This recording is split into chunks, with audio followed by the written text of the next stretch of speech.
Premier jour de la semaine, tout le plaisir est pour moi de vous retrouver pour une nouvelle session informative sur la télévision Maranatha Bénin. Voici le sommaire. À la mission évangélique de la foi internationale, l'école de dimanche demeure un pilier essentiel pour la croissance spirituelle des fidèles. Cette semaine, les regards se sont tournés vers un thème fondamental, être un bon disciple. On en parle dans ce journal. Alors que l'intelligence artificielle gagne du terrain dans de nombreuses rédactions, certaines restent très prudentes. Entre méfiance, questions éthiques et crainte d'erreur, les journalistes n'ont adopté l'IA qu'à la marge, le développement dans cette édition. Et puis à Cotonou, les cafétérias se multiplient et attirent de plus en plus de monde. Ces petits espaces deviennent des lieux de détente, de rencontres et même parfois de travail pour les habitants de la capitale économique. Car mes pensées ne sont pas vos pensées et mes voix ne sont pas vos voix, dit l'Éternel. Ésaïe 55, verset 8 à nouveau. Bonsoir. Il n'est plus à démontrer que la présence active de Dieu comporte de nombreux avantages spirituels et physiques à quiconque l'âme. Suffit-il de fréquenter un lieu de culte pour l'avoir et en jouir? Quelle est la condition fondamentale pour l'obtenir? Certains citoyens se sont prêtés à cette question dans ce reportage signé Sinatorio Adjovi et Credo Defli. D'innombrables hommes et de femmes sont chaque dimanche dans divers lieux de culte, mais plusieurs souffrent de la solitude. Cependant, Jésus, notre Sauveur, a promis dans Matthieu 28, le verset 20, « Et voici, je suis avec vous tous les jours jusqu'à la fin du monde. » Quelle est donc la condition fondamentale pour jouir de la présence de Dieu dans nos vies? Lorsque j'ai donné ma vie à Jésus, je l'ai reçu comme mon sauveur, mon Seigneur personnel. Je sais à partir de ce moment que j'ai la présence de Dieu dans ma vie. J'ai commencé par prendre conscience de la présence de Dieu dans ma vie. Et dès lors que j'ai accepté Jésus, ce n'est même pas qu'au moment où j'ai accepté, mais c'est au fil des jours que j'ai commencé par sentir réellement que je ne suis plus seul, que je suis avec quelqu'un qui est plus fort, qui est le plus puissant, qui est Dieu. Lorsqu'un enfant de Dieu donne sa vie à Jésus ou bien naît de nouveau, la présence de Dieu, je pense que ce n'est pas quelque chose à aller chercher ailleurs, à l'extérieur. Non, mais c'est une réalité que nous vivons en nous dès que nous donnons notre vie à Jésus. Dans Apocalypse 3, le verset 20, le Seigneur Jésus révèle « Voici, je me tiens à la porte et je frappe. Si quelqu'un entend ma voix et ouvre la porte, j'entrerai chez lui, je souperai avec lui et lui avec moi. » Ainsi, puisque Dieu a créé l'homme libre, seuls les hommes qui invitent le Seigneur Jésus dans leur vie et naissent de nouveau voient Dieu être activement présent dans leur vie. La nouvelle naissance est donc la condition fondamentale pour avoir la présence active de Dieu dans nos vies. Car il est écrit, « Mais à tous ceux qui l'ont reçu, à ceux qui croient en son nom, elle a donné le pouvoir de devenir enfants de Dieu, lesquels sont nés, non du sang, ni de la volonté de la chair, ni de la volonté de l'homme, mais de Dieu. »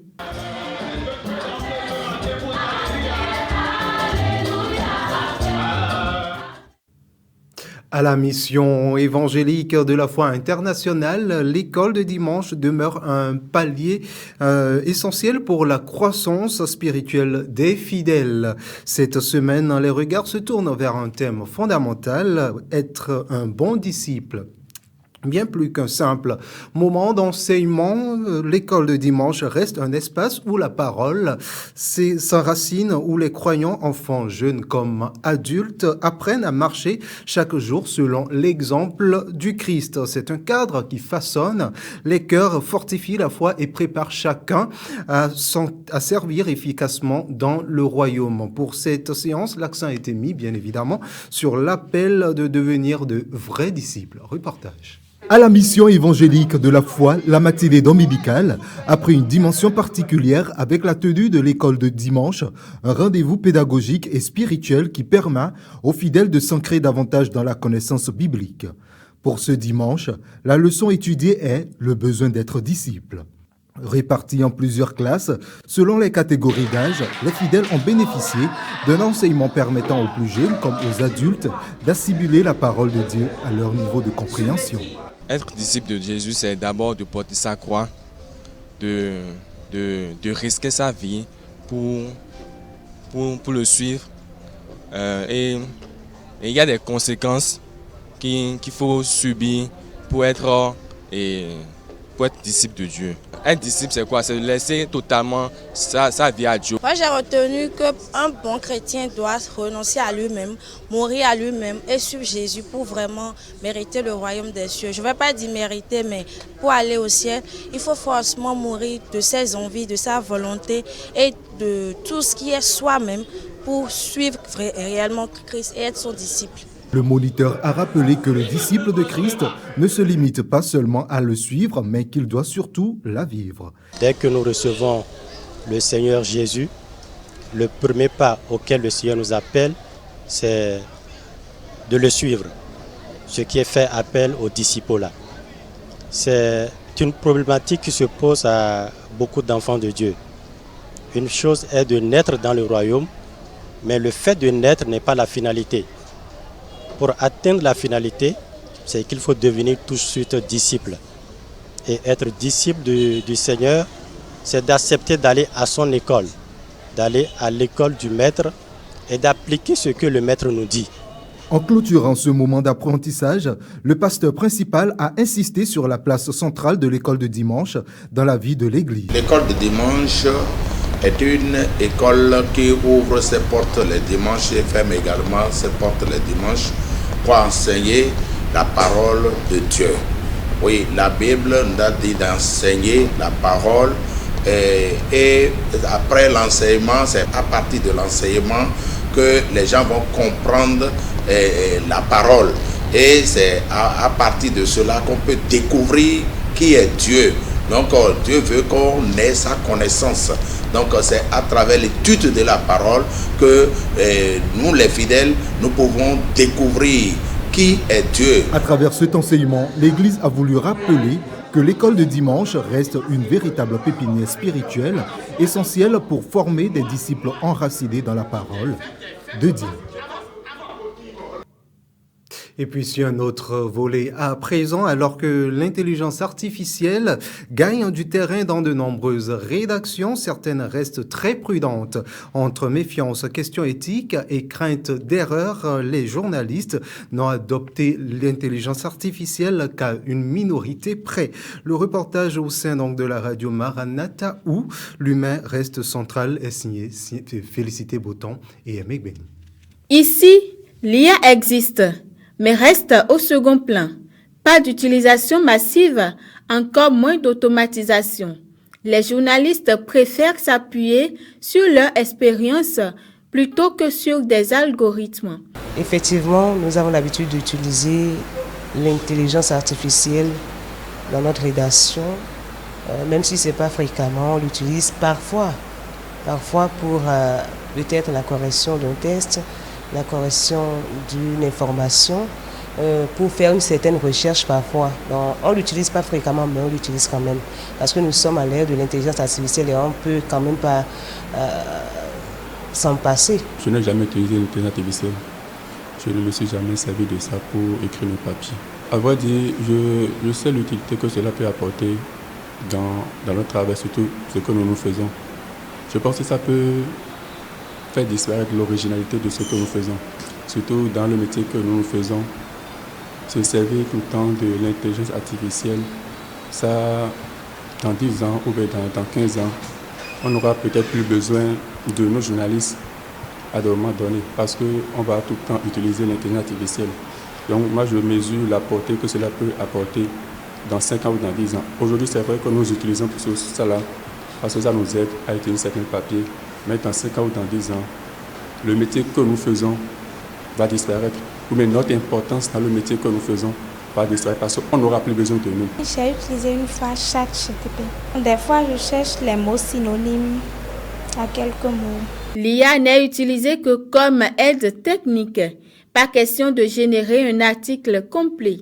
Les journalistes assurent que rien ne remplace l'enquête, le terrain et la vérification humaine. Aujourd'hui, vous posez une certaine question à l'intelligence artificielle et elle vous donne la réponse. Vous-même, vous connaissez la réponse avant de lui poser la question. Elle vous donne la réponse et vous êtes étonné, vous vous demandez, mais qu'est-ce qui se passe? Je ne lui fais pas confiance, même pas à 50%. Pas manque de confiance, j'utilise pas trop les intelligences artificielles parce que des fois, ça sort des réponses qui ne sont pas vraies. Le contenu généré par l'IA n'est pas du tout fiable, en tout cas à 100%. Elles sont assignées à une tâche précise, elles sont assignées à un rôle précis. C'est à vous, utilisateurs, de connaître les fonctionnalités de chaque IA et de les adapter à la recherche que vous voulez faire. Dans cette rédaction, l'IA reste un simple outil parmi d'autres. Le travail journalistique, lui, continue de reposer avant tout sur le regard humain. Celui qui enquête, recoupe et garantit l'information. À Cotonou, les cafétérias se multiplient et attirent de plus en plus de monde. Ces petits espaces deviennent des lieux de détente, de rencontres et même parfois de travail pour les habitants de la capitale économique. Un phénomène urbain qui traduit de nouvelles habitudes de consommation.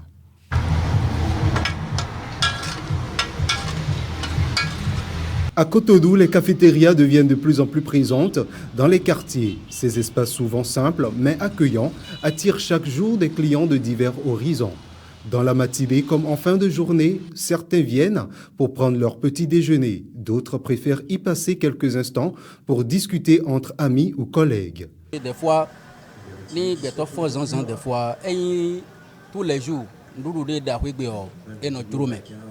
Mais ni attend à voir que cafétéria et na ya bloc café na we abis paiti we azon et no ya bolo na me e kanonyon e doke e no blé mononyon non des gens enyon na cafétéria yo abo adunne ni ko vai so de bu wa fi ona ya mo nudu buna bona mo ya mo de we de no bloc mono me on jecheji e we so mo no fonte we bona wa fi cafétéria là c'est un peu abordable plus que t'asseoir et manger aller manger à la maison là ça là quand tu es préoccupé là tu prends ça et tu vas encore au boulot très vite c'est rentable et c'est moins cher. Pour les gérants, l'objectif est clair, offrir un lieu convivial à sa clientèle, mais aussi propose des mets variés.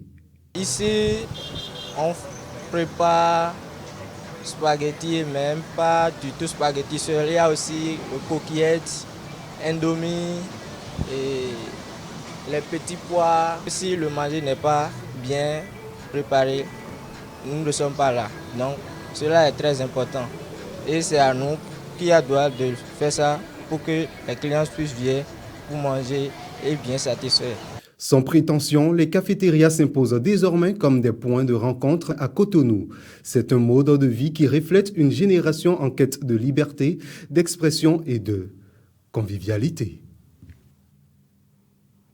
Et puis, hors de nos frontières, à présent, en Côte d'Ivoire, le président Alassane Ouattara est investi ce lundi pour un 4e mandat. Également, ce lundi, l'Union européenne dénonce les folles attaques d'Elon Musk. Pour finir, le président ukrainien Volodymyr Zelensky est arrivé à Londres ce jour. Le Monde en bref est une compilation de Chimène Tosso-Agouti Sarouyan. Le président de la Côte d'Ivoire, Alassane Ouattara, a été investi ce lundi 8 décembre 2025 pour un 4e mandat à la tête de la Côte d'Ivoire. La cérémonie s'est déroulée au palais de la présidence d'Abidjan. Il avait été réélu fin octobre dernier avec près de 90% des voix au premier tour. Ce vote, d'après le président ivoirien, traduit le choix de la stabilité et est la compréhension des enjeux dans la sous-région où les défis sont complexes. Il a promis que ce mandat sera celui de la transition générationnelle. C'est un acte de responsabilité de maturité politique, a-t-il assuré. Le président ivoirien a également émis le souhait de voir émerger une élite politique et administrative intègre, compétente et profondément attachée à l'intérêt général. Toujours au cours de cette cérémonie, le président Alassane Ouattara a remercié la douzaine de chefs d'État qui a fait le déplacement. Parmi ceux-ci, le président du Congo, Denis Sassou Nguesso, celui du Gabon, Brice Oligui Nguema, et d'autres anciens présidents comme le Nigérien Mahamadou Issoufou et le Ghanéen Nana Akufo-Addo. La présidente de l'Assemblée nationale française, Yael Braun-Pivet, était également de la partie. La présidente du Conseil constitutionnelle Chantal Nanaba Camara a pris la parole après la prestation de serment du président Alassane Ouattara. Elle a pris la parole pour entériner son entrée en fonction. Puis, Alassane Ouattara a reçu le grand collier de l'ordre remis par le grand chancelier Ali Koulibaly. Également, ce lundi 8 décembre, la Commission européenne a dénoncé les déclarations complètement folles d'Elon Musk après les attaques du patron de Ins Hall, maison mère de Ins, qui a estimé que l'Union européenne devrait être abolie. La porte-parole de la Commission européenne, Paula Pinho, a déclaré « Cela fait partie de la liberté d'expression que nous chérissons dans l'Union européenne et qui permet les déclarations les plus folles. » Vendredi dernier, 5 décembre 2025, la Commission européenne a infligé au réseau social INS une amende de 120 millions d'euros en application du règlement sur les services numériques. Le week-end, l'équipe du président américain Donald Trump et par Elon Musk lui-même, a publié et partagé de nombreux messages anti-Union européenne sur INS. L'Union européenne devrait être abolie et les États membres. Le patron de INS a également répondu « c'est à peu près ça » à un message d'une utilisatrice comparant l'Union européenne à l'Allemagne nazie et la qualifiant de quatrième riche. L'amende de l'Union européenne est une attaque contre toutes les plateformes technologiques américaines et le peuple américain par des gouvernements étrangers, a écrit pour sa part sur INS le chef de la diplomatie américaine Marco Rubio. L'amende infligée à INS vise à punir plusieurs infractions de la plateforme vis-à-vis de ses obligations de transparence au titre du règlement sur les services numériques. Pour finir, le président ukrainien Volodymyr Zelensky est arrivé ce jour à Londres pour des discussions avec ses alliés européens sur un plan de règlement du conflit en Ukraine après un nouveau round de négociations américano-ukrainiennes en fin de semaine dernière à Miami. Il a été accueilli par le premier ministre britannique Keir Starmer sur le perron du 10 Downing Street, quelques minutes après avoir salué le chancelier allemand Friedrich Merz et le président français Emmanuel Macron. Voilà donc qui vient refermer cette randonnée informative de ce soir. Mesdames et messieurs, merci de nous avoir suivis. Nous sommes toujours en continu sur nos canaux digitaux YouTube, Facebook, TikTok, Instagram et X. Portez-vous bien, bonsoir chez vous et que Dieu vous bénisse.